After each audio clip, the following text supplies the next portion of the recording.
السلام عليكم ورحمة الله وبركاته. بسم الله الرحمن الرحيم. وما أرسلناك إلا رحمة للعالمين. ഭാഗം 27.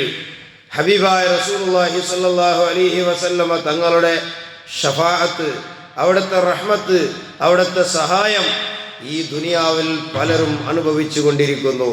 ആ കൂട്ടത്തിൽ ഇമാം ബുഖാരി, ഇമാം മുസ്ലിം, ഇമാം തുർമുദി, ഇമാം അബൂദാവൂദ്, ഇമാം നസായി, ഇമാം ഇബ്നു മാജ, ഇങ്ങനെ തുടങ്ങിയ സിഹാഉ സിത്തയിലെ 6 ഹദീസ് പണ്ഡിതന്മാരുടെയും ഉസ്താദായ മഹാനായ ഇബ്നുൽ മുൻകദിർ റളിയല്ലാഹു അൻഹു മഹാനവർകൾ തൻ്റെ അനുഭവം പറയുകയാണ്. ബഹുമാനപ്പെട്ടവർകൾ ക്ലാസ് ഇങ്ങനെ ശിഷ്യന്മാരെ ഇരുത്തി ദർസ് നടത്തുന്ന സമയത്ത് പലപ്പോഴും അദ്ദേഹത്തിന് സംസാരിക്കാൻ കഴിയാത്ത ഒരവസ്ഥയിലേക്ക് എത്തുന്ന അദ്ദേഹം.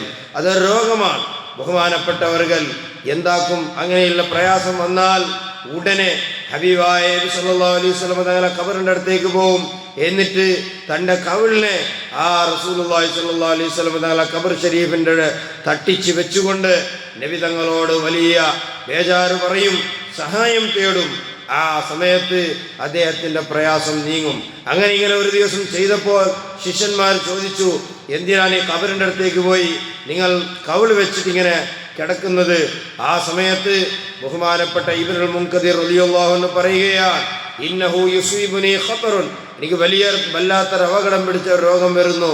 ആ സമയത്ത് സംസാരിക്കാൻ കഴിയാത്തൊരവസ്ഥയിലേക്ക് ഞാൻ എത്തുമ്പോൾ അങ്ങനെ ഫൈദാ വജത്തു ദാലിക ഇസ്തഅൻതു ബിഖബരി നബി സല്ലല്ലാഹു അലൈഹി വസല്ലം, ഞാൻ നബി സല്ലല്ലാഹു അലൈഹി വസല്ലം തങ്ങളുടെ ഖബറിനോട്, എന്ന് പറഞ്ഞാൽ നബി തങ്ങളുടെ ആ ഖബറിൽ കിടക്കുന്ന ഹബീബായ നബി സല്ലല്ലാഹു അലൈഹി വസല്ലം തങ്ങളോട് ഞാൻ സഹായം തേടുകയാണ്.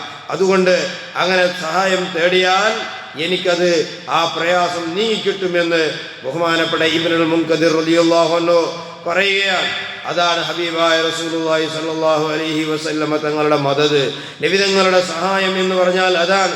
അല്ലാഹു സുബ്ഹാനഹു വ തആല ആ നബി തങ്ങളെ സ്നേഹിക്കാൻ, ആ നബി തങ്ങളുടെ സഹായങ്ങൾ ഉൾക്കൊള്ളാനും അവിടുത്തെ ഷഫാഅത്ത് ഈ ദുനിയാവിലും ആഖിറത്തിലും അനുഭവിക്കാൻ അല്ലാഹു നമുക്ക് തൗഫീഖ് ചെയ്യട്ടെ. വൽഹംദുലില്ലാഹി റബ്ബിൽ ആലമീൻ.